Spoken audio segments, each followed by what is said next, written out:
Here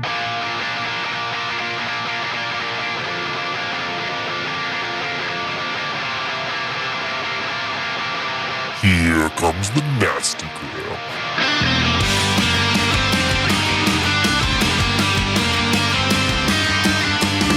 Send a priest to save my soul, forget it. Welcome back to the Nastygram RPG podcast. This is the Boston Masquerade, Chapter 1, Aftermath. Feeling it too hard is the poison to the heart of a cynic.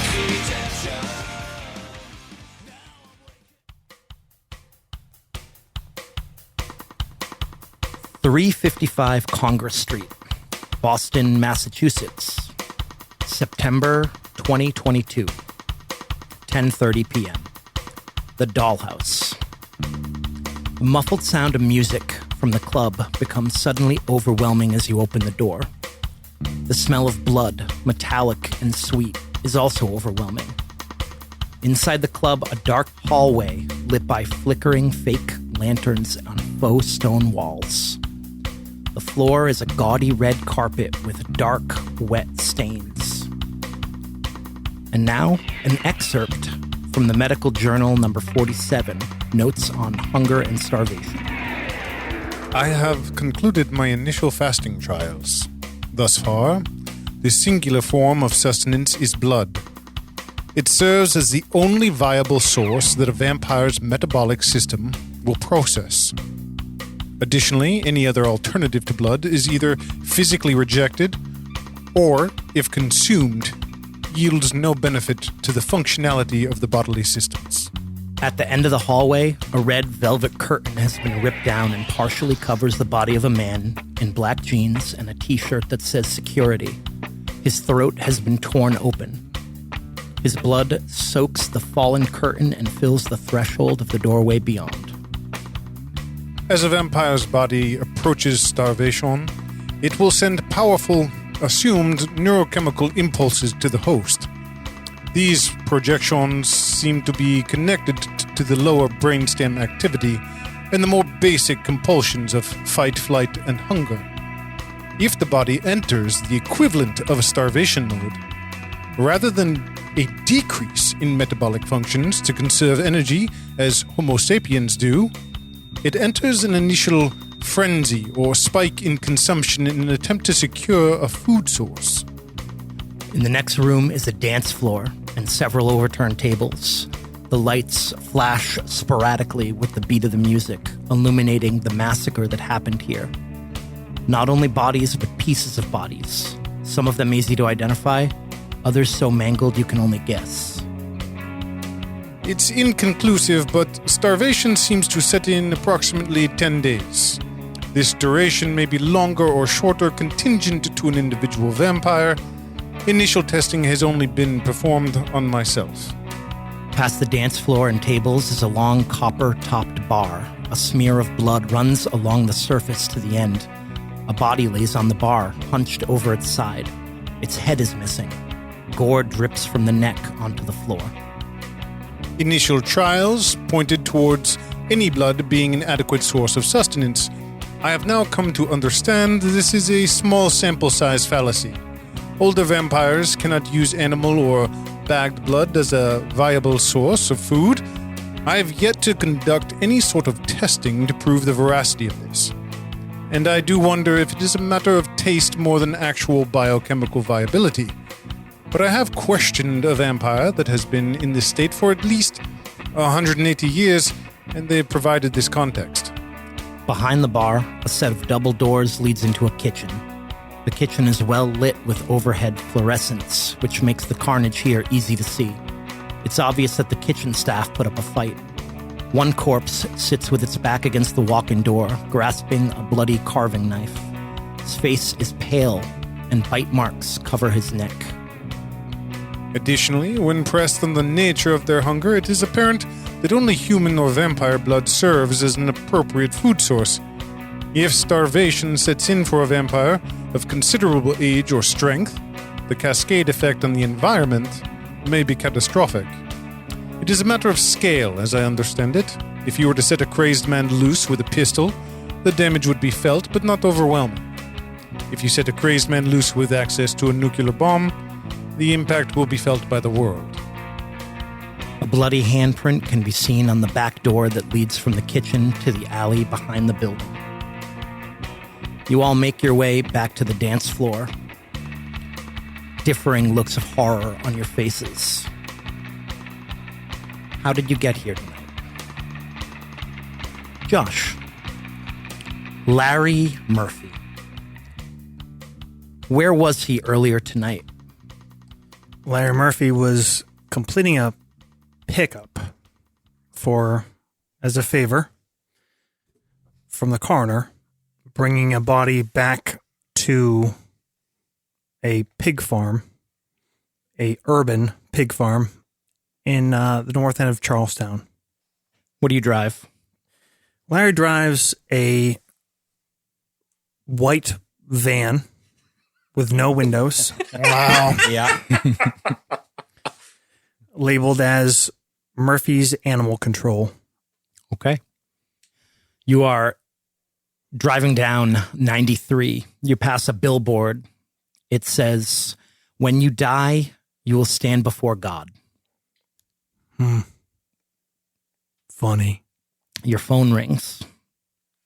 It is Mr. Boyle. This is Larry. Hey, Larry. I need your help with something. Hi, Mr. Boyle. Something happened tonight. I don't have a lot of details, but the Queenie, she asked me to send someone to help out. I've already got a passenger, but I always have room for more. Yeah, I was going to say they might need that van of yours. Where is it? 355 Congress Street. Okay. I'll be there in about 15 minutes. Perfect. Hey, I don't know what is going on over there, but keep me updated. This is unfolding quickly, whatever the situation is. I'll let you know. Johnny, we're going for a ride. John, what is Ezra Cruz? Goes by Z. Where do we find him when he wakes up? What does his haven look like? He lives in his haven is an abandoned office building outside of the city. It's a single occupancy office building. And in the basement, there is a server room. And within it is his coffin, along with servers, computer equipment, all number of things. Cool. And what does Z look like? Z looks like Rami Malek, but not quite from Mr. Robot. He has messy black hair, brown eyes, about 5'9", slight build. Right now, he's at his haven making a fake ID for somebody, for another vampire. Sorry, I forgot to ask Josh what his character looked like. Like an even uglier version of Lou Reed. Okay. You are a Nosferatu. Nosferatu. So you are pretty hideous. Right. Yes. Right. John, you're working on this in some sort of photo editing program, I assume. Yep. And a alert pops up on your phone. He saves the image and kind of picks his phone up and starts scrolling. It's through. an email from an address that only one person uses to contact you. The email says, "The Queen requests your assistance with a time-sensitive matter. Please meet Javier Morales at 355 Congress Street as soon as possible to help ensure all records of whatever has happened there are secured." All right. I immediately look up that address and what's Okay. there. It is a bar, a nightclub called the Dollhouse. Z will he's in his normal hacking clothes, where he's in a black hoodie, just being comfortable. But he will change into going out clothes. He Okay. looks like a guy in Boston in his early 20s going out on the town. Does he have a car or? No, he takes the subway. Okay, figures. Dan, Yes, sir. your character's name is Quintas Lazar. Correct. And where is Quintas? He is at the Boston Public Library. Okay. Nerd. Drake every time Dan's character is named after something Roman. Or as a scientist. Yeah. Scientist. I'm going to roll for scientist. What are you doing at the library? I am studying the vascular system of bears. Interesting. And what is Quintas? What is Like to Quintas? talk to you about Lazar? Oh, I bet Larry would. Say again? Who does Quintas Lazar look like? What do we see? The late River Phoenix.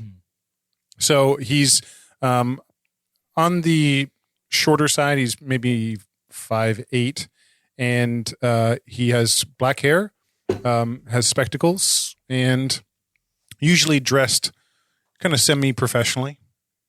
Has a tidy look about him. Okay. You get a text message from an unknown number. I'm afraid that's incorrect. Camarilla vampires don't use cell phones. Oh, yeah. We're changing some of the, a little bit of the lore, by the way. And this is one of them. It's probably a Signal app or something like that, that everyone is told that they must use. Sure. And you know that the message is set to self-delete in 5 minutes. Okay. And it says, please go to 355 Congress Street immediately. Javier Morales will meet you. Please help him find out who is responsible for what happened there. I think Quintas, he kind of sighs, closes the book, drops it off at the checkout counter, and walks quickly out of the library. Okay. Ryan, Yeah. who is your character feeding on as he sits in the nightclub known as the Blood Doll? In the Blood Doll? It's a young lady. Probably co-ed. We'll say Boston. We'll say BU. Okay. And what does Ethan Crane look like? He looks like Glenn Powell. Who can you remind? He is an American actor from such films as Top Gun Maverick. That's all. Yeah. Is he a pretty boy? He's very handsome. That's why I have 2 points in beautiful. It's the wrong. I got the wrong Maverick. It's the wrong Maverick. Wrong guy, yeah. on our We little have sheet here. we have a little cast of character sheet, Yeah. and I put the wrong Maverick. Yeah. I I put mean, the, it's hard. Goose. It's hard for Goose, that. yeah. to I be put the the wrong. I'm Yeah, a completely Goose. wrong person. It's Yeah. like Hangman. Is that Hangman. Yeah. accurate? Hangman. Yes. Yep. Yes. Yep. Okay. Yeah. That's where you were in a small private side room. Yeah. This is one of your favorite places to go to have a drink. It's a very exclusive club, and they do cater to your kind. The name, the Dollhouse, is actually a play on the term blood doll, which are what young women like this are known as. And you were just starting to get ready to feed when you heard screaming, the blast of a shotgun, more screaming. You decided to stay in here. I mean, And it wasn't until about 20 minutes later, when you didn't hear any more noise, that you walked out of that room, saw that massacre on the dance floor, and you knew you better make a phone call. yeah. You have a number in your phone that you have never called. You were told, never call this number unless it is absolutely necessary. And that number, the person who answers says, this is Fiona's phone. Your name is Ethan, correct? Yeah. There's a problem. I don't know how to. There's been a big mess. At the blood doll. Bodies. Yeah. Lots of. Wait outside the front door. Don't let anyone in. And if anyone survived, don't let them leave. Sweetie, you need to stay here for your safety. She's crying hysterically in the room. Don't. I'm going to take care of things. Don't worry. Click. John. Fuck. Matt. Just you're done. It's John Not Matt. me. It's the fucking spot. Because the first thing you look up and see. John, could you buy a Matt mask, please? I like where this is going. Yeah, because I don't see Matt because he's behind me. Is that? Yeah. Matt, did you get the message I sent you? I did. Okay. Acceptable terms? Agreeable. All right. You have just pulled up into this parking lot in Boston. You're just south of the downtown area, only a couple blocks away from the river. Mostly 5-6 story brick and stone buildings around here. Pretty close to all the theaters and the aquarium, stuff like that. So a lot of restaurants, a very busy area for the most part. But the parking lot that you pull into on this Friday night is completely empty, except for a van, a cleaning van, your cleaning van. And you see your people are sitting in it waiting for you to arrive. You also see, standing at the door to this nightclub under a sign that says the Dollhouse, you see Ethan. There's a hastily written sign on the door that says closed per order of the Board of Health.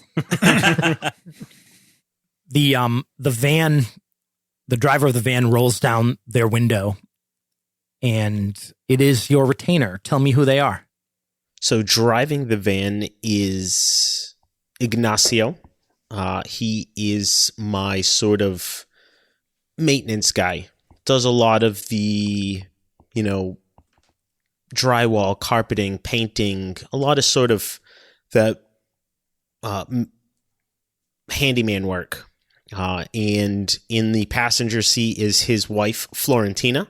She is one of the maids that works for the company, as well as in the back is Clara, another one of the maids.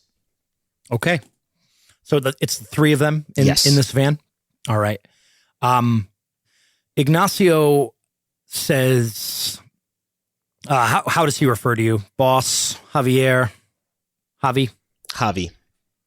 He says, hey, Javi, it's bad in there. I opened the door, I looked down the hallway, and then we decided we wanted to make sure it was safe before we go in, so we waited for you.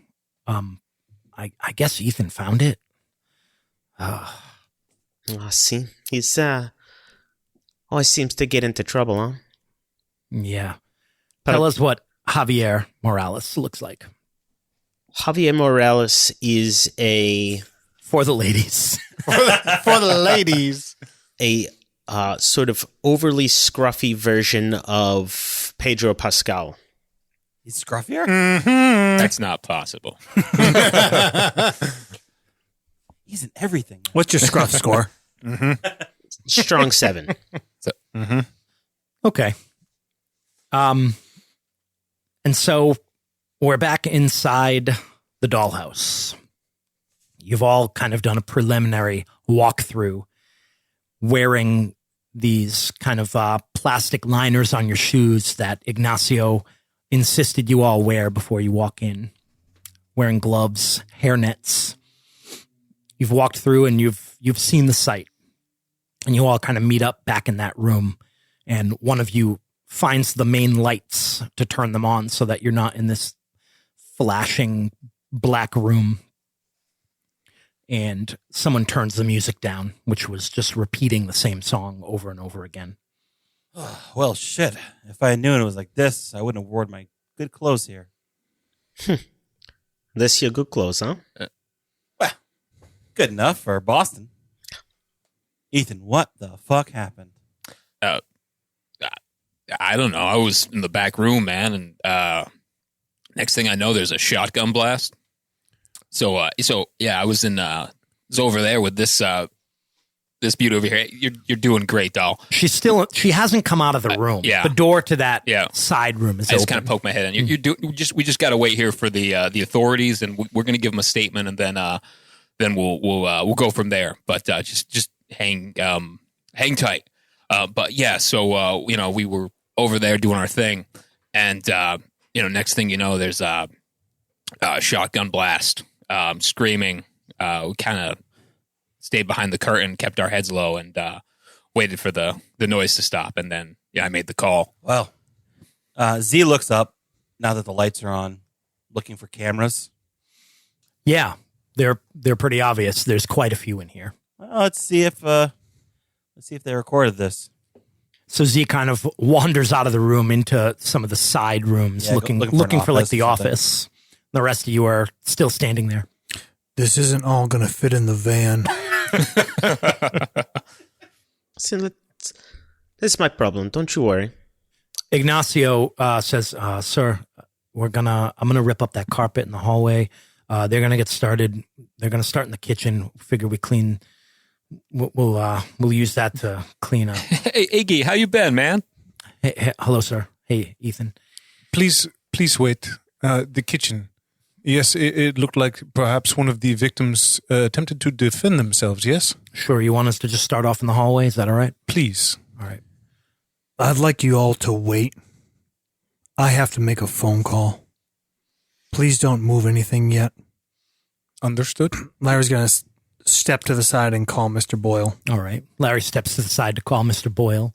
I go and stand in the Quintas, goes and stands in the doorway to the kitchen. Okay. And I think on your description earlier, you had said that someone had it like a cleaver knife.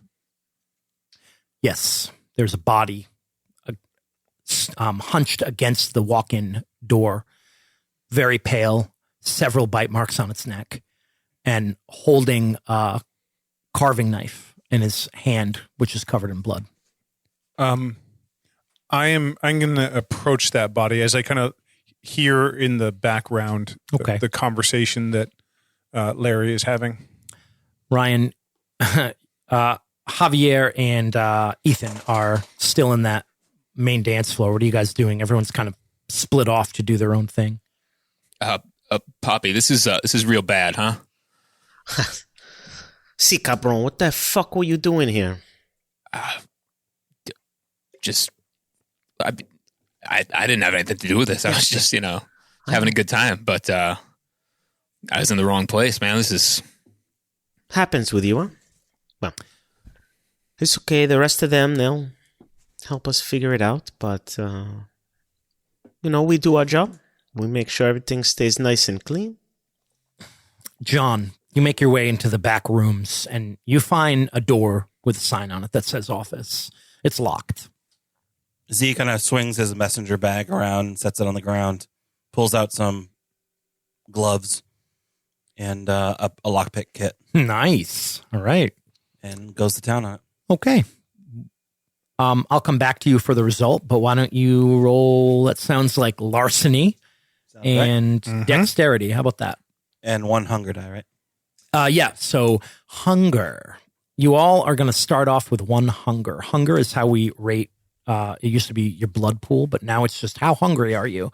So anytime you make a roll, you're going to have your pool of dice. So John is rolling larceny, which is a stat from 1 to 5. What do you have, John? 2. 2 larceny, and he has a 3 dexterity. Yep. So he's rolling 5 dice, but one of those dice is going to be a different color because he has a 1 in hunger. And that will only matter if he gets a critical success or a failure with a 1 on the hunger die. What did you get? It's a 6+, right? Yeah. Every 6+ is a success. 4. 4. Okay. You pretty easily pop this open. It's not a very complicated lock. It's only like a step up from those little kind of pinhole locks. Yeah. And it pops open and you make your way into the office. Easy enough. Meanwhile, you're calling Mr. Boyle, I assume. Yep. Larry's All right. calling Mr. Boyle. Larry, what's going on down there? There's seems to be some sort of large killing event. There's 6 bodies here at the Dollhouse. 6, Jesus Christ. One of the Ventrue was here, but he seems confused. Yeah, he's probably high. Who knows? I mean, look, that place, a lot of people go there to feed. It's not uncommon. The owner of the place is a vampire. So what do you want me to do? Just clean it up or find out what happened? Clean it up. That's what Queenie wants. So we clean it up, make her happy. But look, whoever did that's in a lot of trouble. Finding out who it is before everyone else finds out who it is. There could be some advantage in that. So one of them was one of our kind, or wanted to look that way. Yeah, a lot of them do, especially in that place. Well, I'll take care of it, Mr. Boyle. Yeah, keep me updated. Goodbye. Bye. As Quintas hears him say goodbye kind of from the other room, he kind of squats down next to this body and takes a gloved finger and dabs it into the blood on the knife and raises it to his mouth. Okay. And tastes it. Okay. I'm going to use one of my disciplines. Ooh, you're going to use a vampire power. Wow. Taste for blood. It will allow me to identify certain traits about the blood. Okay. Let me check here. I have it. It is Resolve and Blood Sorcery, difficulty 3. And I can determine the resonance and intensity of the blood if it's human. I can also identify whether the blood belongs to a mortal, ghoul, vampire, or other supernatural creature. But I might not necessarily be able to identify what that other supernatural creature is if it's not a vampire or ghoul. Okay. As they'll be the ones I'm most familiar with. And I can also determine the blood potency. So getting all these rules out of the way. And critical would be whether the subject has ever committed diablerie. Huh. Okay. Jeez. Yeah. So diablerie is when you as a vampire kill another vampire by draining them to death and then literally like consuming their soul. It's very frowned upon. Yeah. That's not good. 3 years old. Do ones negate? Nope. Okay. 3 successes. 3 successes. Okay. I will tell you that it was a vampire, and I believe that's kind of all you find out, right? Yeah, I can tell. Let's see. Other supernatural creature tasting determines the relative blood potency. So, what generational band they're likely in. Yeah. 3. So blood potency is not 3rd generation. No. So blood potency, I believe you're all 1. Yeah. Yes. And it's basically like how powerful is your vampire blood. There's 2 things that determine it. How close you are to the original vampires, like how many generations removed you are from the original vampire. And the other thing is how long you've been a vampire. Mm-hmm. And the general rule of thumb is that every 100 years that you're alive, your blood potency will increase by 1. So 3 is pretty good. It's a scale of 1 to 10, but a 3 is actually pretty decent. Okay. Yes. So 3 blood potency, and it's a vampire. Correct. I look at the bite wounds. There are multiple. There are. So kind of makes a conclusion that it was done maybe in the height of a frenzy. Sure. Okay. You could look into it a little bit more, but at the moment that seems to make sense to you. Sure. So you as soon as you touch that blood, as soon as you put it in your mouth and taste it, you know it's vampire blood, and you know, after kind of just like rolling it over your tongue, you get the sensation that it's pretty powerful. Okay. And meanwhile, what is going on that dance floor, Ezra? Javier and Ethan. Javi is going through any personal effects on the bodies, looking up identifications, who they were, to sort of move on to the next step of the process of getting an explanation for where these people have disappeared to after this event. Okay, you're collecting IDs. Yeah, seeing if any names really ring any grim bells or anything like that. Yeah, the really grim work. Mm-hmm. kind of sorting bodies. Yeah. And what is Ethan doing? So Poppy, what are we gonna do about her though? You kind of forgot her name, but I tried to make her forget what happened, but then when she like left, tried to leave, and she kind of saw what happened. Yeah, It's Dakota. Oh, sorry, sweetie. Yeah. I look. I've worked here. I've worked for Sergey for a while. I know about you guys. We always knew something like this could happen. All right, well, maybe you can help us out then. Why don't you have a seat over here and talk to me a little bit more about. I mean, I was in The there Dollhouse. with you. I don't know what happened. I want to know more about your club here, though. Maybe maybe you can give us some information on like any suspicious people who have been kind of like lingering, or She takes a step out of the room, and then she's kind of got her arms crossed defensively, looking around. And you can tell she's like trying not to cry. She probably knew these people pretty well. Yeah. And she says to you, Matt, kind of sensing that you're the elder here. She says, I'll tell you whatever you want to know, but then can you make me forget and send me home? See, I think I can help you. What do you want to know? John. Yeah. In the office. Yeah. There is a computer. You sit down, prepare to hack. Yep. So, for the record, I know nothing about hacking. I know very little about computers. This is all on you to explain how this works. I look for a post-it note. This one's pretty simple. You find a post-it note. Always that easy. Login, username, password. Yeah. And you log in. It's a pretty basic Windows system. Yeah. Camera setup. You open the app. You see that all Default of these. password. Yeah. It's not a Gibson. You see that all of these cameras record onto the hard drive, and that every night at 3 a.m. they back up to the cloud. What time is it right now? It's about 11. Okay. I immediately disable the backup. Okay. And then I start kind of piecing together what time frame it would have happened, like when I got the call, and then kind of cut back 30 or 40 minutes from then. You're about to start going through the footage. At the moment on the screen, what you see is all of these cameras.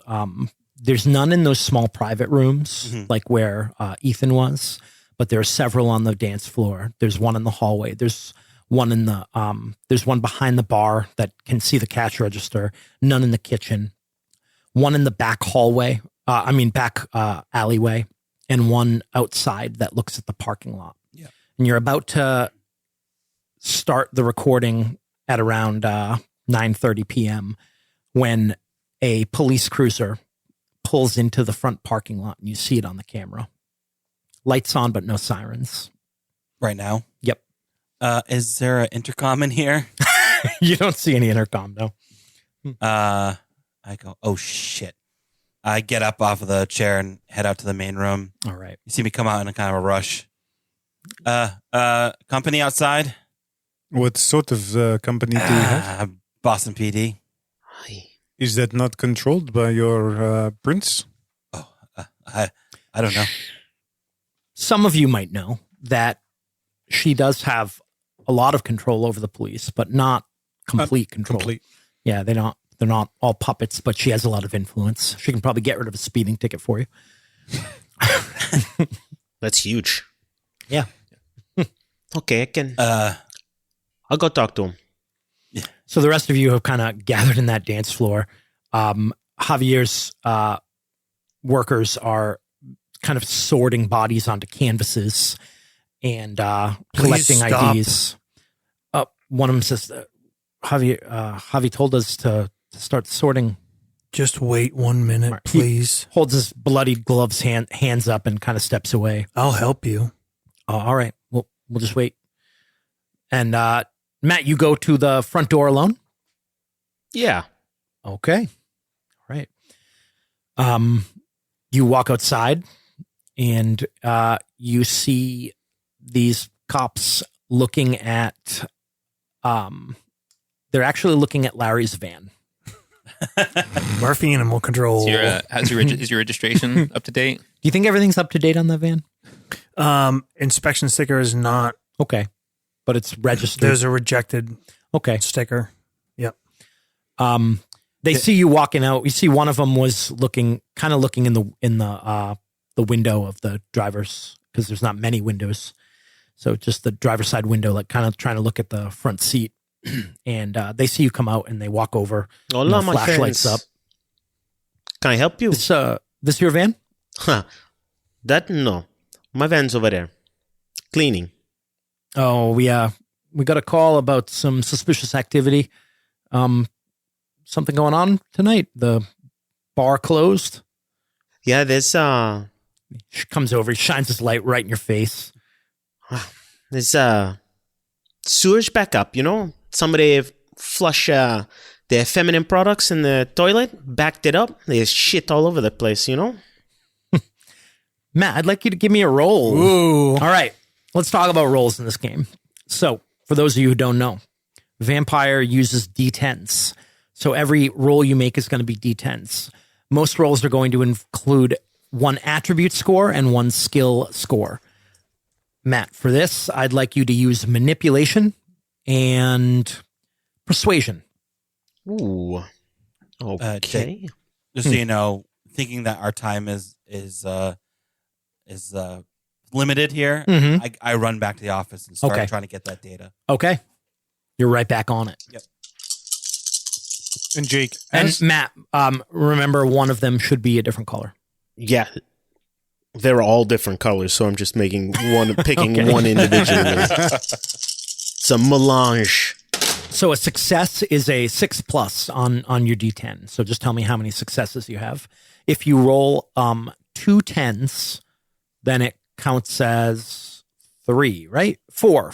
So Yowza. if you roll 2 10s, it's a critical and it doubles and becomes 4 successes. Only 110, but Okay. I have 5 successes. Perfect. So I basically set a difficulty, and for this one I went with moderate, which is 3 were required. So you succeed. So you're lying, but you're telling a fairly mundane lie, and he has no reason to think that anything really weird is going on here. He kind of looks at you, and looks at your van. He looks down at the things on your feet. You don't think he recognizes that it's blood.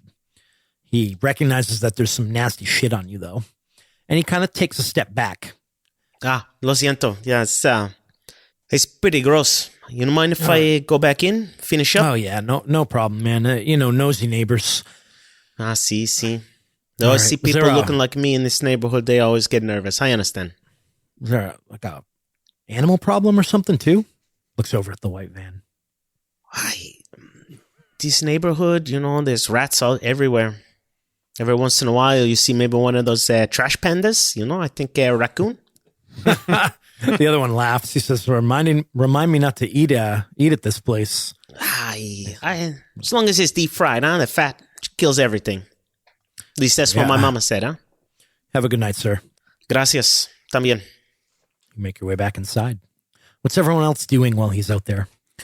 Larry walked out and actually kind of came up right behind that young lady without a sound when he spoke out about the people moving the bodies, and probably startled her.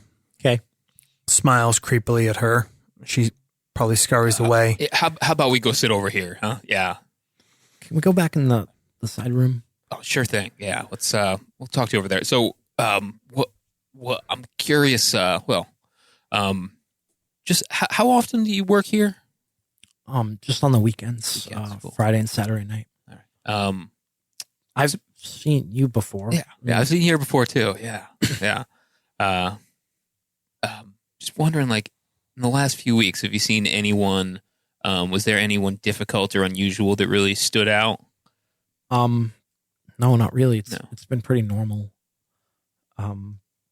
She shrugs. Can you give me a roll? Yeah. Yeah. Let's go with wits and reading people. What do you guys think? This is new. Insight. Insight. There it is. Wits and insight. One success. Okay. Is that a That one in sounded- wits, I that think? sounded That is very, a very one few in dice. wits. Yes. She's really shooken. I mean, like, yeah. Can't all be.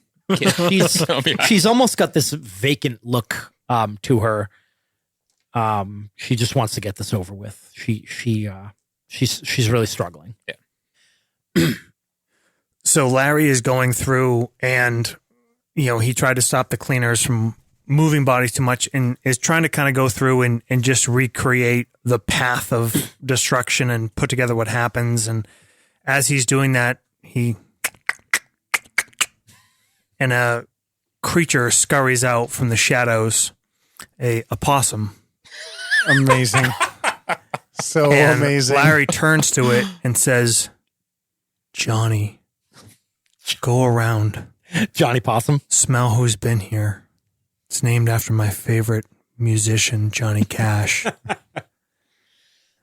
Smell who's been here and who isn't here anymore. Remember it. And then he moves through making his investigation, just really oblivious of other people's personal space as he's going through. Tell me about Johnny Possum. This is a discipline power. Yes. Larry has animalism, 2 ranks. That's one of his vampire powers. So that is his bond familius. So he is bound to this creature. The creature is bound to him, and he can communicate with it. It's like a blood bond? It is blood-bound to him. Interesting. Interesting. And I want to study this. It's familiar. it has some of my essence and abilities. Essentially, it's a slightly more intelligent and aware version of itself. I can understand everything. It doesn't like speak out loud to me. Sure. By habit, sometimes I speak aloud, like I'm talking to it, but really I'm communicating with it in a different way. Speak with animals. 2nd level D&D Yeah. spell? Yeah. So that's basically he's a ranger. He's a good guy. It's a really ugly ranger. Yeah. Okay. Josh, why don't you give me a roll of intelligence investigation, and don't forget that hunger die. And I'm also going to give you 2 extra dice for Johnny's help. What does a 10 do? 2 tens. Yeah, if 1 10 is just a normal success, if you have 2 10s, then it counts as 4 successes. Man. Josh was out of the room when we just talked about Yeah. Oh, sorry. Yeah, sorry. 8 die, that's only 3 successes. 3 successes is good. So you're sort of starting to walk around and look at the carnage and try to figure out what happened. And occasionally, Johnny kind of squeaks and smells at a wall or something like that. And the rest of you just kind of like, what the fuck is he doing? What are the rest of you doing while he does this? Jake, well, they've lined up all the bodies, right? They had started to, yeah. Just by quick observation, maybe by uniform or not, are they all employees? No. Okay. There were 6 bodies. So there was the bouncer at the front door. Mm-hmm. There was the guy in the kitchen. And then there was a bartender, some sort of waitress, and then it looks like 2 employees. I'm sorry, two patrons. 2 patrons. Yep. The patrons. I'm interested in them. I'm going to pull out their identification. Okay. Javi's got him. Javier's already collected it. Never mind. Yeah. Never mind. But you can go ask him for it. Look Yeah. at it. I mean, I wait for him to come back in. Otherwise, I'm kind of just looking at each body and seeing what injuries they suffered and how each one of them died. Okay. Because I understand that there was the sound of a shotgun, but there was also the cook that died of what looks like bites. Yep. And if there's anything else. Okay. Josh, you make your way to one of those side rooms, one of those private rooms, and you you see that Johnny is kind of scratching at the door, and you open the door and you see that there is another body in here, a seventh body. A young woman, probably one of these blood dolls, as they're called. And she is very pale. Her wrist has been kind of torn open, looks like from a bite. And she also has another bite on her leg. She was drained to death. You think that this is where the carnage kind of started, in this room.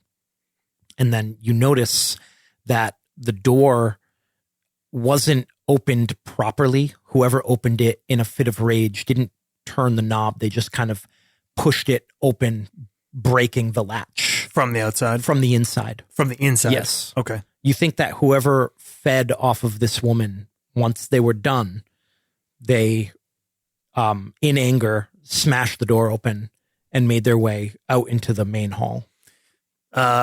Larry searches her body a little bit extra thoroughly. Okay. You start to search her body. John, Yeah.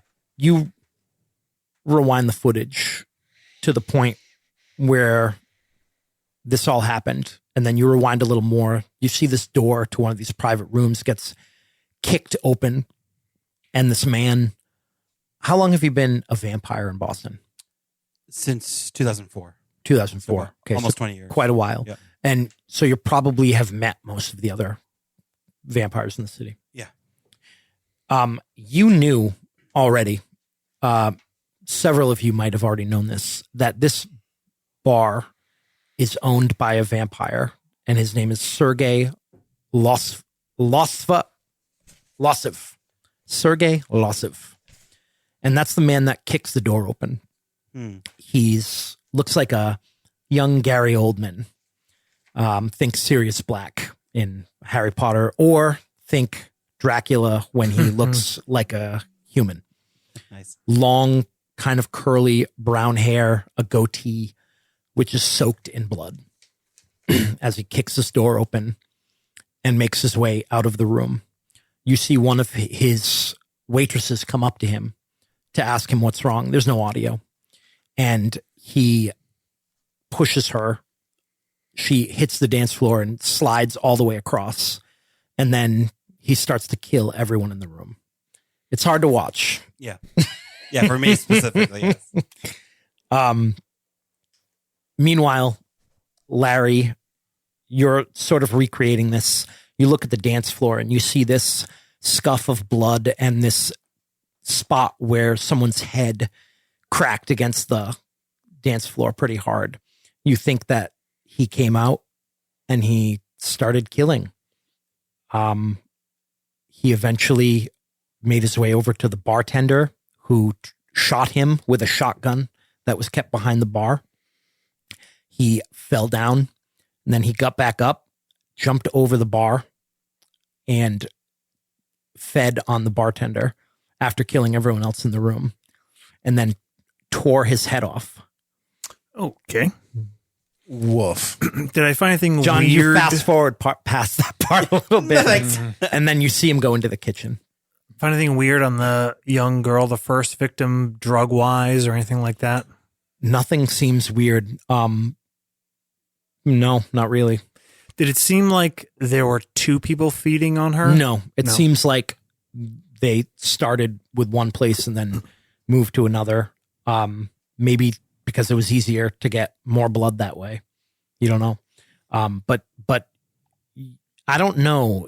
Do you think that Larry has ever seen a body drained this much before? I think he has from Maybe done it by some accident? maybe he's done it himself by accident early on. And I think he's done some cleaning duties in the city. Okay. Yeah, this is clearly someone who was fed on beyond the point of safety, and then just until there was nothing else to get. Yeah. Z kind of shudders a bit, and then he's like, okay, well, this is what they're after. He takes a USB drive out of his messenger bag, plugs it in, copies the video data that encompasses that whole period. And even I try to find the section where he actually walks into the private room with the girl as well. Okay. And a little bit before that, just kind of bookend it, copies it to a USB drive, and then erases the data, zeroes out the data on the cameras. Okay. And gets up. Javier, you've come back now.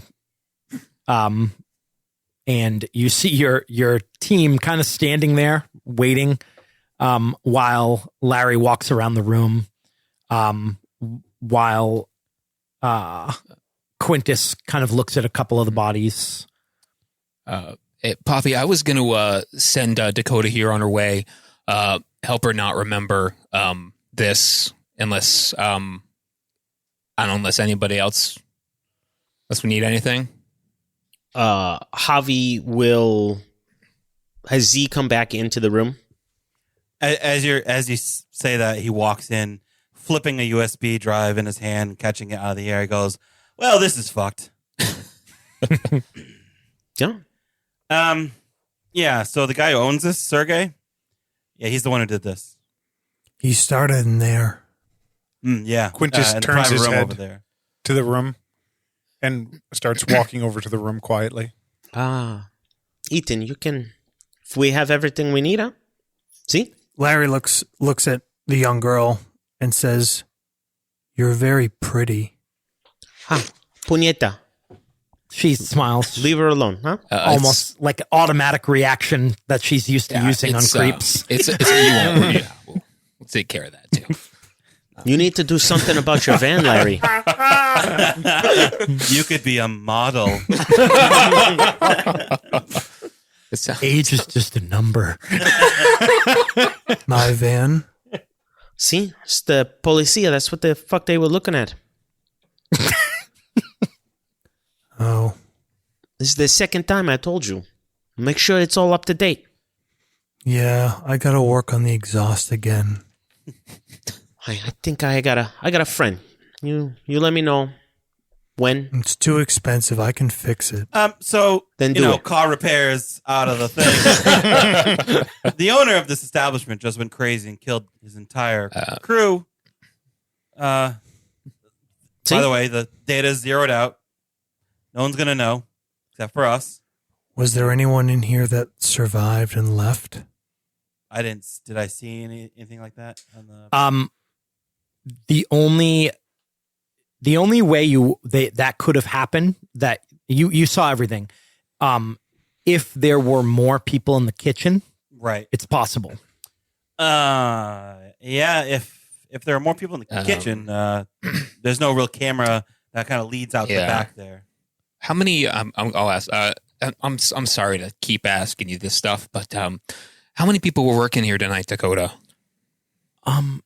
Well, I don't really know. The kitchen, there's usually just one guy until about 9:30, and then that's when the other guy comes in. And I'm so sorry to put you in this position, but is there anything you can tell us about Sergey that might help us? We just want to make sure that something like this doesn't happen again. He fed on me yesterday, and he was actually kind of rough, and he usually isn't. Did Sergey in the video go out the front door? Nope, he went into the kitchen. Oh, right. Yep. So we don't know what happened after then. Quintas goes into this back room, and you said that the girl is kind of slumped over at a bar? In the kitchen? Or no, where was side room. The side room? This girl. The seventh body? Yeah. She's just on like a sofa. I sit down on the sofa next to her. Okay. And I'm the creep. Yeah. And I look at her wounds, and I start searching her body for any indication that maybe she has injected drugs. Okay. Or anything that may have alternatively affected Sergey by feeding on her. Okay. Why don't you give me medicine and intelligence, and I'll come back to that. So Dakota says, can I go? Yeah, let me let's call your ride and we'll get you home, okay? Uno más. Okay. The schedule. You posted in the office, or is it phone app or something like that? Yeah, we use an app. Guess. Which one? Sling? She tells you. Yeah, that's it. Perfecto. Z, can you Yeah, get into I'll that? See who's working in the kitchen tonight? Will do. Gracias. That's good. Ethan will take good care of you, I hope. Right, Ethan? Of course, Poppy. Bueno. Larry, my people, can they go back to work? I'd like to get them home at a reasonable hour for the familia. Yeah, I'll help them. Ignacio says, we're going to be here all day, sir. Let's start getting these bagged up. You can fit more if you stack them one way than the other. There's always room for one more. Come here. Jake, I will, now that I know it's the owner of the company that did this, I am going to do a bit more thorough investigation on the actual office computer. On his computer? Yeah. Okay. You get working on that. Emails and that kind of stuff. Ryan, what are you doing with Dakota? So I'm going to call her a ride share of some kind. And I'm going to get her in the car. I'll give her my card or whatever. Okay. Exchange contact information because I'm, just want to Network. Yeah, network. Yeah. Hey, You get her information though. And I'll just say hey, so you're not going to remember any of this tomorrow, but I know I know how it works. All right. Well, thank you. I don't want to. And so then as I put her in the car, I say, all right, well, forget. So tell me what you're doing, Ryan. So I am using cloud memory on her. Are you in the Men in Black? I am. I'm a Men in Black. The dominate. Discipline. Weird. Ethan has dominate. Ethan has dominate. Weird. Just Bro stuff. So I think on mortals it might not even be a roll. But I think it's not going to be a roll because she wants to forget. She's willing. Yeah. Yeah. So yeah, it clouds a shortish duration. She kind of just gives you a vacant smile Yeah. as the cab and then drives away. after she smiles, all right, I say, all right, get yourself home. Be safe now. Thank you. She takes. Okay. They drive away. Oh, it was a kind of a nice thing. Yeah. Maybe we're not the baddies. Meanwhile, Larry's stacking bodies like cordwood. Larry is stacking bodies like cordwood. Larry's going to bring the van around. I'm assuming there's a back door to this place, like a kitchen door. Yes. So if there's like an alley, There's an alley and it's wide enough for deliveries. It's just between this building, which is like a 5-story brick, and the one right next door. Pretty narrow fit, but you can get your van down there. I back it down so it's facing out, and then Larry goes around and opens up. There's a package in the back, wrapped in canvas, Okay. and he works with Javi's cleaning crew to load up the rest. Okay. While you're doing that, Dan, sorry, gotta get these names straight. Quintas. What's going on? I rolled 7 dice. I rolled 4 10s Holy shit. and a 6. That's 9 successes? I guess. Yeah. Is that how that works? That's a critical success. Was one of those 10s on your hunger die? No, a 6 was. Okay. Wow. That's impressive. You just go blood mad. So trying just to to figure let out- you know what would happen. That's a critical success. If you get a critical success, but the hunger die is a 10, then you can get what is called a messy critical. I don't know what that would be for this particular case, but it's supposed to be where kind of like the beast exerts itself a little bit. So if you're It trying might to have been like I bit her to right, or if you're ascertain trying to intimidate someone, maybe you show your fangs. Yep. Right. They're very intimidated, but Sure. you know, so something to keep in mind. Just let me know if you guys get those. They're fun. Mm-hmm. They're fun. And what's the result? What am I looking for on the hunger die? What's the bad effect? A 1? Well, I mean, a 10 or a 1 is kind of the bad because the messy criticals are kind of bad. Okay. If you fail but and it's a 1. If you fail, And like it's if a you 1. don't meet the difficulty and it's a 1 on the hunger Got die, it. then it's a bestial failure. Got it. Yeah. Kind of similar to a messy critical, except failure. Yeah, just not good. All bad. Yeah, all bad. So what were you? I asked you to do medicine, right? Yes. And you wanted to know about drugs and whatnot. Yeah, I was basically, in some ways, probably acting as like not a mortician, but someone to analyze her body, how she died, and any effects to her body that may have been apparent or there before her death. Okay. So one interesting thing that you vampires can do when you feed is you can close the wound. Mm-hmm. You can basically use a little bit of your blood to close the bite mark and heal it. And that's good for preserving the masquerade, for hiding that vampires are around. And it mostly doesn't leave a mark. What it does is it makes the wound heal very quickly. With such a crazy success, what you see on this girl is kind of very old, what looks like very old scarring. Like she has been fed on many times and the wound has been closed. And the scarring looks like it's like, 10 years old, Sure. but it could be last week. So that's not uncommon because of her kind of line of work. Yeah.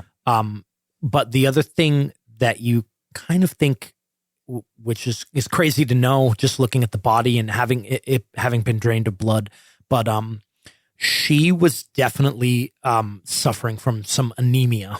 She was being fed on way too often. Way too often. Yeah. It's kind of a sad sight. And makes you kind of think, even the consenting ones. Channeling my inner Dexter, I pull out a glass slide Okay. and I take a little bit of whatever blood is left, It's tough to find any, but Yep. you find a little bit. and I put it on a slide and Cool. put it away safely. Okay. You don't see any signs of drug use though. Okay. As you're doing this and you get that little drop of blood, you know Sergey. You've met him. Okay. He's the same clan as you, a Tremere. Got it.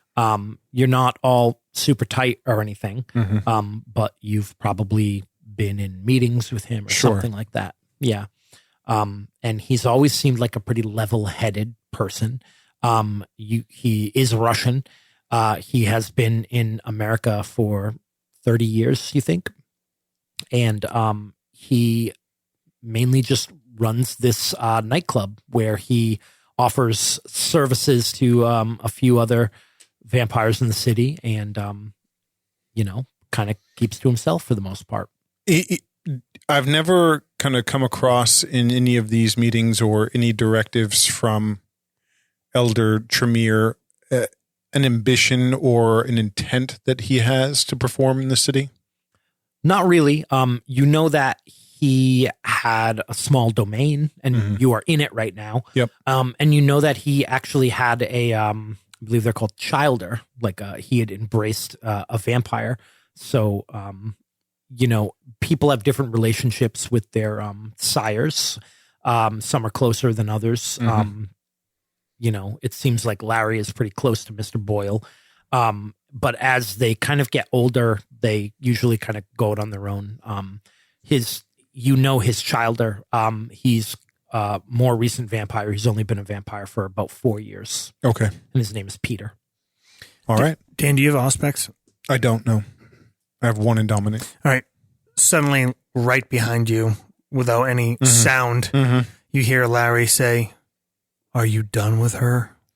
He winces for a moment and then turns and looks at Larry. So Larry has one of his other vampire powers is obfuscate.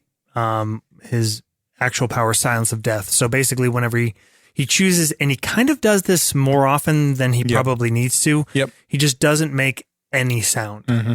So he's just right behind you in the room, kind of jarring. Yep.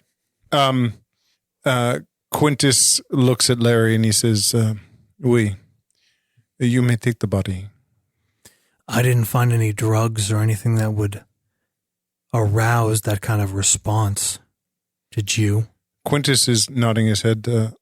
Yes, we are in agreement. I cannot find any marks on her body. I have taken a slide. He kind of pats his pocket for further research. Did you know, Sergei? No, not really. Understood. It's too bad. She's very pretty, too. Larry, what will you do with the bodies? I get... Now my thing comes back. That's a good question. I get rid of them. They go back. He kind of smiles in a very creepy fashion. Interesting. I am new to Boston, but there are times when my research calls for cadavers. I can help you. Very good. Thank you, Larry. Excuse me. He moves in and starts... Quintas gives you, kind of all due respect and moves aside. And you see him, it's weird. As he's moving all these bodies around, Larry's actually pretty respectful of handling them. He's very comfortable with it, but doesn't treat them like a sack of potatoes. Treats them like a dead person. Like he might fold their hands over. Yep, fold their hands over, kind of gently wraps it around their head, gets somebody on the other side and starts moving her out. Okay. Quintas leaves the room and heads back. My initial phone call, Jake, who was I to report to? Was it Javi? Yes. Okay. And I didn't ask, who was the encrypted message from? You're not sure if it's her directly, but you know that it when you get messages from that number, it is from the prince. The prince, Okay. Fiona. Great. John. Yeah. You're looking around on that computer. Yep. One thing that becomes pretty clear, pretty apparent. This is a work computer, and it's not really used for much else. Yeah. And he is pretty careful about keeping Masquerade breaching things off of there, which is one of the main reasons that all of those side rooms don't have cameras in them. Yeah. You actually find that scheduling app open on the computer, and you see a list of all of the people who work here. You see which ones are all currently clocked in and their names. One of them says Dakota. You have a list of all their names. You're not sure which is which, but there is more than you have bodies. It looks like there's two people who are designated as kitchen, and they're both men, and they're both clocked in at the moment. Brian and Matt. Brian and Matt. Cool. I copied down that info as well. I figured there wouldn't be much else on here. What's your intelligence? 4. You also notice something weird on the scheduling app. There's a little icon, like a designation next to certain people, and there's no explanation about what it is. There's one next to Dakota. There's one next to another girl. Her name is Paige. And looking through, you think that these are people who are aware of what Sergei really is. You think that these are the people who deal directly with vampires, who are blood dolls. Gotcha. I assume Brian and Matt are not. Brian and Matt do not have that designation. Okay. Do I look through employee information and try to find their addresses and phone numbers? You get that information as well. Okay. Yeah. Yeah, I don't think there would be anything else in here useful, so packs it up and heads back out to the main room. Matt, what are you doing? Javi is assisting in the cleanup putting bodies away, ripping up carpeting, moving furniture around to get it out of here. I'm just reading through Fiona's text right now. Jake, quick thing. Larry texts Mr. Boyle in between bringing loads out to the van and says it was Sergey that killed these people. No, just it was Sergey. Okay. He takes out his Nextel flip phone and types that with T9. You can get that. You can get that encrypted app on the next Amazing. Yeah, right. Yeah. He's got to be careful what he says. As he walks back in and works with some of Javi's people, Larry looks up at Javi and says, "It's nice that you help them. That's appreciated when a boss isn't afraid to get his hands dirty." I'm not the boss. We're family. That's really nice. Your phone rings, Javier. Espérate. Hola, Javi. You look down and you see the name. She has never called you before. What is her name in your phone? What's it say? Prince. All right. PF. Javier, Buenas noches. how many bodies? 7. It was Sergey. See? Will you be able to clean it up before dawn? No. I can do my best, but Your crew will keep working, but no. I think this cleanup is going to be a bit more complicated. If you want it done to my personal standards, it's going to be cleaning out the building. It's going to take at least 24 hours. That's fine. Eventually, these people are going to be listed as missing persons, and then people are going to start coming to their place of work and looking for them. But we have a few days before that happens. I trust you. I trust your competency. Just make sure it gets done. Make sure no one else goes in there. And make sure that there are no witnesses. It'd be my pleasure. I'll be in touch. Gracias. Meanwhile, Z comes into the room after going back in the office. Says, "I got the schedule. We're missing one. Either Brian or Matt." Kind of tilts his head back and forth. I have their numbers, their addresses. You can give them a call. Ignacio flips through some IDs and says, "I got Matt here." Well, then Brian. He's missing. He clocked in at looks like 7 p.m. 9:30. But whatever. Yes. Just because that's what she said. That's what Dakota Oh, said. right. Yeah, it's not- Josh will make it sound like you knew that already. He clocked in at 9:30. Thanks. Easy. That's going to be a problem, huh? Yeah, I would think so. Maybe we look out back, see if there's any evidence. But, I mean, I can give him a call. He takes his cell phone out. Hey, why'd you leave work? Yeah. What about the bodies? Do you want them to disappear or do you want them to be dead? I think dead. This one needs to be clean. Explanations, huh? Any the It's a little... messier ones Yeah. disappear. I hear there's a lovely vacation in Costa Rica. Okay.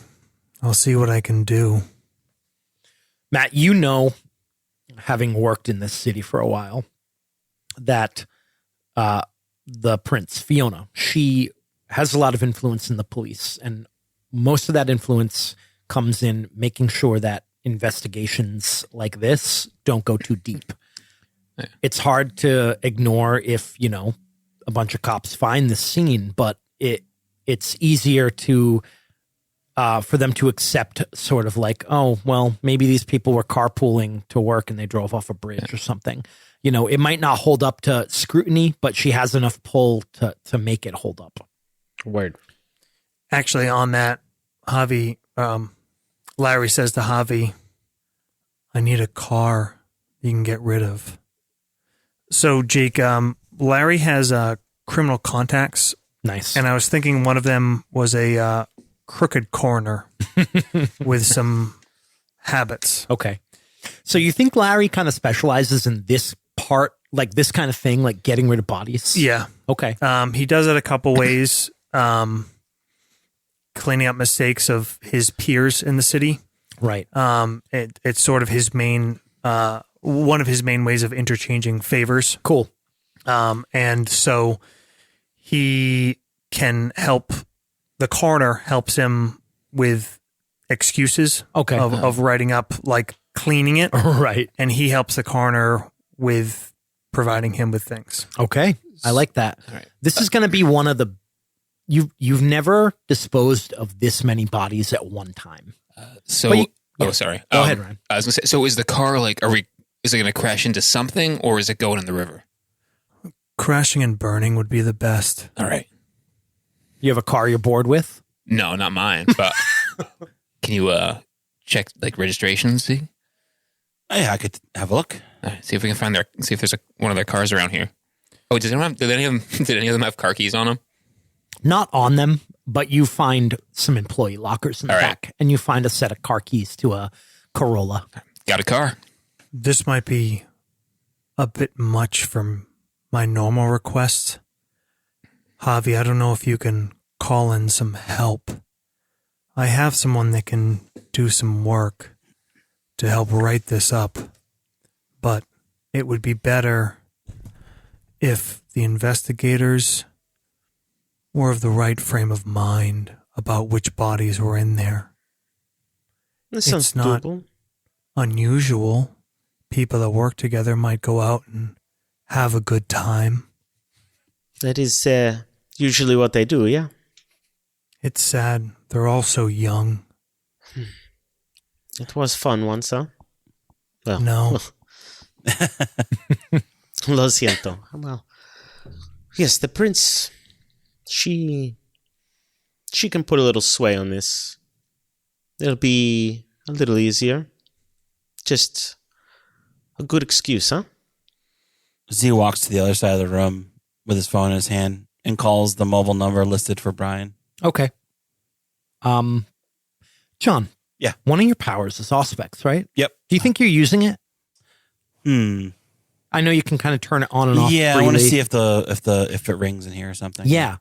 So Auspex is kind of that vampire sense, heightened senses, and at higher levels, it gets pretty crazy. You can read people's thoughts and stuff, but I believe you just have Auspex 1. Yep, just one. You dial and you hear a faint ringing coming from the kitchen. Shit. I follow it. Follow it to the back and you see it's September, so it's a little chilly outside. You see a jacket hung up on a peg near the back door. I stop calling and I kind of search through the pockets of it. Okay. You find his wallet in his jacket pocket. He left in a hurry. Yeah. Is there a home phone number listed for him or just the mobile? In that scheduling app, there's a mailing address. Okay. Yeah. There's like tax information and stuff. You can access all of that. I you steal get- his tax information. Yeah. And commit tax fraud. you got his wallet. Do whatever you want. Yeah. Side note, there was a great Dark Knight Diaries about someone who committing tax fraud on like dead people because they just don't. You can just submit the tax return, get the money, and nobody checks anything, and they just. And now we know how Z makes his money. Stealing. All right. I Pretty fully much. support stealing from Yeah, the government. yeah, pretty much. Yeah. Victimless crime.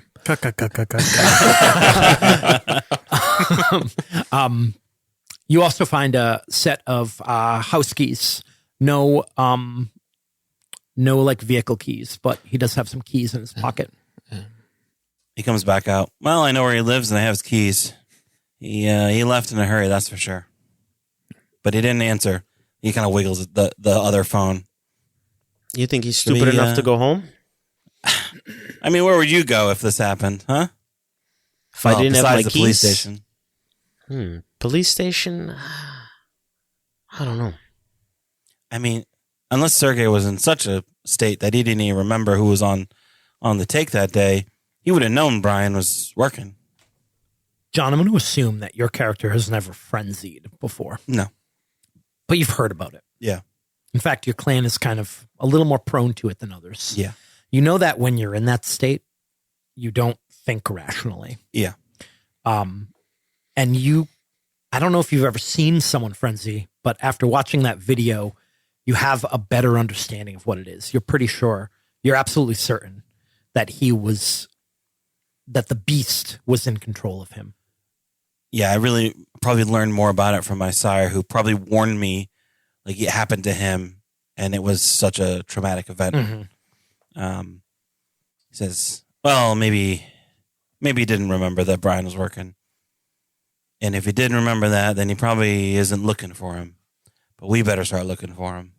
Jake, off of that exchange, Quintas walks through the kitchen, and does the kitchen empty out into like an alleyway? It does. Right now, Larry's van is in the alleyway. Okay. With stacks of bodies in the back. I take a cursory look through the alley, and I begin looking for any signs of possibly a wounded person moving through it. Or maybe a blood trail from Sergey from his whole debauchery. Okay. You start looking through the alleyway, and pretty quickly, say it runs north to south. On the north end of the alleyway, you find a bloody fillet knife. Looks like someone dropped it while they were running. I pick up the knife, kind of looking at it, and then looking like out into the streets, just scanning. Looks like they got to the end of this alleyway, realized they shouldn't run down the street with a knife, and just threw it. I walk back to the club. You walk back to the club, and what is your character's investigation? Do you have investigation? I do. Yeah, I have 2 dots. Okay. You're about to go in, and you see going the other direction, the south out of the alleyway, you see a bloody footprint. It's pretty obvious. I mean, there's so much blood in that hallway, and in the on the main dance floor that it's pretty obvious. But it looks like Sergey probably went the opposite direction. Okay. I walk in behind and come up behind you, Z, and I say, holding kind of the knife in one hand, it looks like the gentleman in question, Brian. He went north out of the alley, and Sergey went south. All right. I mean, yeah. Well, we got to find him. Both, yes? Well, both, but if Brian gets to a police station before we get to him, or he starts yapping about what he saw, we're going to have a real problem. Prince isn't going to like it. See, Larry, can you do anything to find him? Your little friend? Oh, you brought Awesome Possum? Where's he at? His name is Johnny. He's right there. That was pretty awesome, I think. He's actually like up in have all this light rigging in the club, and he's hanging up there. I said, he kind of looks up at him. Do you have his coat? See? Or something of his? Yeah, I hand you the phone. Come here, Johnny. He takes the coat and the phone and presents it to Johnny.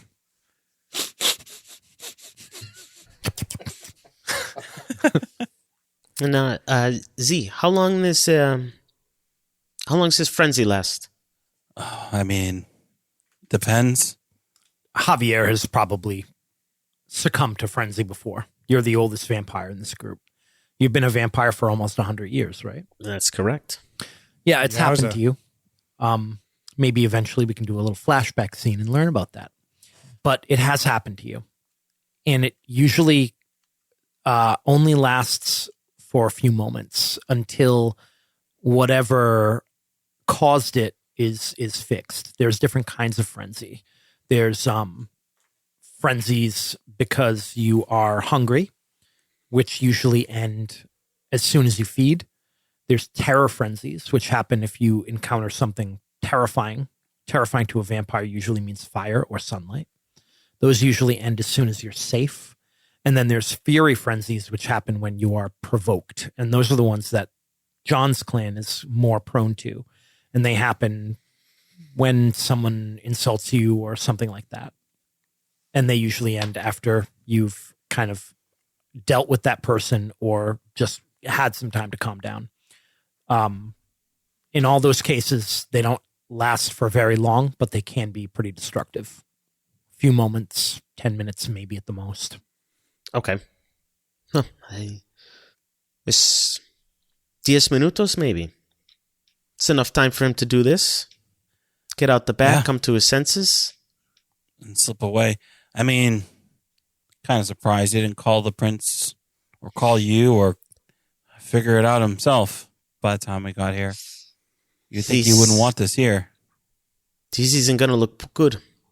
Sergei does have progeny in the city. Doesn't mean he can leave a mess like this. Oh, what I mean to say is perhaps that is where we can find him. I don't know if we want to go looking for Sergei right now. No. I mean, we got to clean up the mess first, and part of that mess is Brian. Everyone gets a message on their cell phone. I guess except for Larry because he has a flip phone.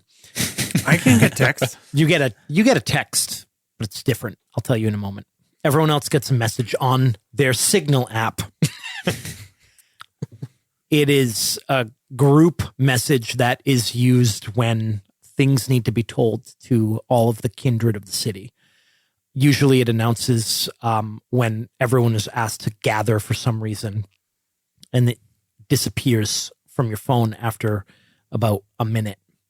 But what this one says is that it says, the prince has declared a blood hunt on Sergei Losov. Holy shit. Well, Your message is from Larry. And Mr. Boyle. Mr. Boyle, excuse me. And it says, she's about to declare a blood hunt. Find him. It'll be worth the boon. So what happens when a blood hunt is declared on a vampire is this basically means that their life is forfeit. It usually you are given some sort of boon if you are the person who kills or collects the person who has had a blood hunt called on them. It's one of the most extreme situations that can happen to a vampire. And it's usually reserved for really blatant breaches in the masquerade or for diablerie. Getting a boon from the prince is a pretty significant thing. So there's a good chance that a lot of different vampires are going to try to find him. Shit. No? Well, that changes things. Yeah. yeah. Much more difficult. But These might have to wait till tomorrow. That will complicate things, but this is more important, isn't it? Yeah. Although, I hate to say, as much as going right after Sergei is probably the right idea, if we leave that loose cord hanging, that's not going to look good with the prince either, right? There's See? enough of us. maybe Brian knows something? Maybe. Maybe where Sergei goes? Were there any other phones left behind? Oh, yeah. Okay. The Brian, never mind. employee phones are all in their lockers. And the patrons had their phones on them. I forgot that Brian's phone was also Oh, left yeah. behind. Yeah, yeah. So there goes that plan. Z says, I mean, Brian doesn't know much. There was probably 2 people on that schedule that knew that Kindred exists. There was Dakota and another girl, probably the girl that's dead in there. Brian didn't have that privilege. Is that Paige, the other dead girl? Correct. Yeah. Okay. All right, you remembered the dead girl name. Damn. Yeah, I did. I just got rid of that. Do I have to write that down? Is that I going to be never important forget. now? Yeah. Page. I went with the most Gen Xer names I could find. Or Gen Z, rather. We have bodies to dispose of. We have Brian to find. And we have a blood hunt. Javi, are you in charge of this? See, I think for now, we are all now one happy familia. All right, we're a crew. Yeah. Oh, fucking Ethan. Calm down. Yes. Well, I can do what I can to find Brian at the very least. Yeah. Probably won't take all of us to do that, so No. maybe I'll leave the blood hunt to you guys until I find him. First, Brian, clean up. I can finish the cleanup. Javi, if one of your people can help me drive, I can take care of the rest. Ignacio can help. It's close to midnight now. Not much time, although it's unlikely that anyone's going to find Sergei before the sun comes up. The idea of what could happen if Brian isn't found before sunup is problematic. Yeah. So some of you are going to finish cleanup, and the rest of you are going to start hunting. Yeah. Yeah, I think that's the plan. All right. Actually, Z says, Ethan, I actually might need you to, do the on Brian. Oh, yeah, yeah. Right. I might. Poppy can do that too, I think. Well, he has more important things to do. True. If I'll he's come with you. Yeah. if he's close, I might be able to get you started. Well, we know the direction he went. As Larry and Ignacio finish cleaning up, Larry's going to ask Johnny to sniff down a few more streets. Little critter scurrying around here. On the trail of Brian, right? Yep. The cook. Okay. And he's going to ask him to come back and tell him as far as he could find him while he finishes packing up. Okay. He goes over, he kind of tells you like that he lost the scent at one spot, but the scent was pretty strong there. And as you all kind of make your way over there, you see that there is a bike rack. You'll have to take it from here. I have work to do. Thanks, Larry. I'm going to enjoy working with you all. Yeah, it'll be fun. Larry goes inside and starts stacking the bodies while Javier and his crew continue to rip out flooring and carpet, look in all the nooks and crannies for little signs of droplets of blood, really go over the place as carefully as possible. What is Ethan doing? You're going with... I'm going with Z, yeah. You're going with Z? Yep. So the two of you leave in Ethan's car, I assume, which is what? So tonight I brought the electric Hummer. Okay. Yeah. Electric Hummer. Yeah. Okay. Well, you got to save the environment. Yeah, exactly. All right. I'm very environmentally conscious now that I'm a vampire. You know, when we were driving to the game today, I actually saw an IROC Z, and I was like, well, if this was set at a different time, I bet that's what Yes. driving. The two of you take off while Javier, Larry, and his crew continue to clean up. And what is Quintas doing at the moment? Quintas is internally, he's trying to think about the consequences of this happening to a member of Tremere. Quintas is a relatively new vampire, and he's not overly familiar with the kind of political structures and maneuverings of vampires. But he's guessing that the fact that it is a Tremere may be an important feature to him and his clan. And so he's thinking about the other Tremere in the city, Jake. Okay. And he's wondering if any of them, he should contact any of them in order to let them know. Yeah. You're thinking about them. You don't know any of them very well because your sire's not from here. Yep. And you know that your clan is not as tightly knit as it used to be. Mhm. Everyone sort of has their own projects, their own things they work on. Your phone rings. It's an unknown number. And when you answer it, you hear music. And you realize that the music you hear is the song that was playing when you entered the club. And a distorted voice, some sort of modulation, says, "Question Sergei. Bring him back alive. There are things we can learn from him." And then they hang up. And Dan, Yeah. medical journal entry number 62. Blood sustenance, a hypothesis. Medical Journal 62 Blood Sustenance. An early hypothesis on vampiric sustenance and metabolic systems. Early links to observed or known behavior of the vampire feeding draws parallels to other predatory species and animal practices. Example 1. Young and adult food types. Juvenile animals have alternative dietary needs to adults. These could be a framework for approaching vampiric blood sustenance food types between younger and older vampires. Specifically, it begs the question of blood composition, animal and bagged blood being different from intravenous, human, and vampiric blood. Research must begin in parsing the blood of its four broad categories: plasma, red and white blood cells, and platelets.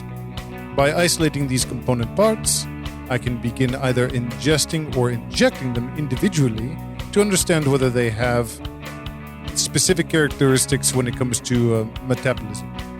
Example 2, the nature of frenzy. It can be found in other predators. While there is some specifics or speculation that it has to do with prey scarcity, I lean more towards something akin to the stress conditions.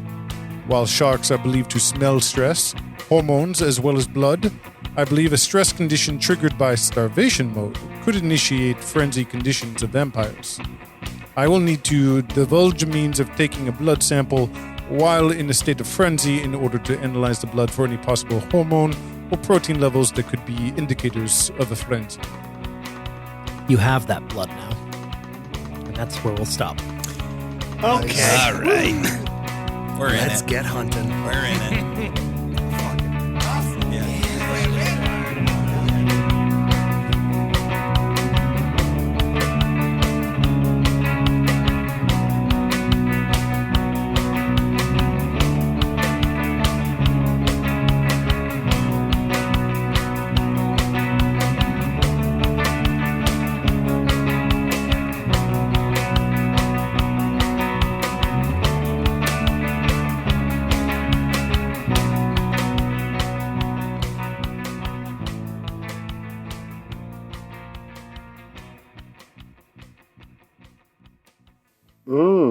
That's nasty. 3, 2, 1. What do you think? All Polish people look alike or something? Is that what it's, Wait. Yeah. you're Matt, Polish, right? is Matt Polish? Yeah. Black Polish. Oh. Black pole. Like Black Polish? Irish. Blowlish. Blumpkin? Well. Do we want to do a little Mikey check?